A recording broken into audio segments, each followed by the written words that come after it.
Proverbs chapter 24, verse 30 and 31.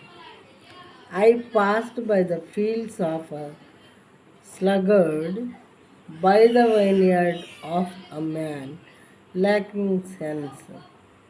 31st. And behold, it was all overgrown with thorns, the ground was covered with nettles, and its stone wall was broken down.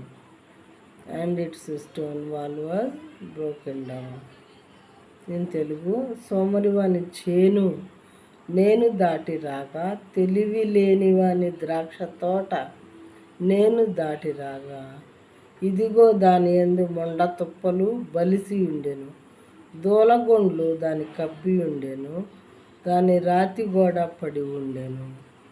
సోమరివాడు, lazy fellow గురించి ఇక్కడ ఇవ్వబడింది వాక్యము.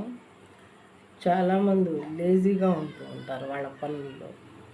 లేజీగా ఉన్నటువంటి వాళ్ళ చేను, ఒక lazy fellow చేను దాటి వచ్చాడంట. దాటి వచ్చినప్పుడు తెలివి లేని వాని ద్రాక్ష తోట నేను దాటి రాగా, ఇదిగో దాని యందు మొండ్ల తుప్పలు.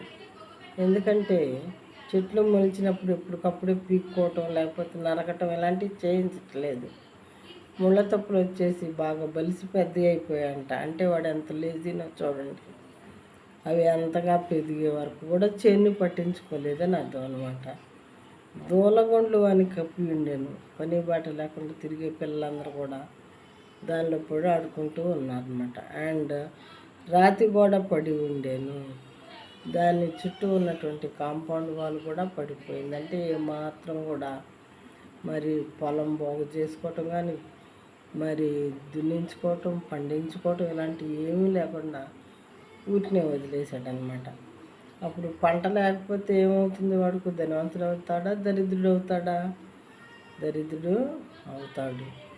కాబట్టి సోమరి వాని పనులు ఇలా ఉంటాయి, శ్రద్ధ గలవాడి పనులు డిఫరెంట్గా ఉంటాయి, ఇతనికి ఆపోజిట్గా ఉంటాయి. కాబట్టి లేజీగా ఉండొద్దు, దాని లేజినెస్ని విడిచిపెట్టండి అని దేవుడు మనకి వాక్యం ద్వారా మాట్లాడుతూ ఉన్నారు.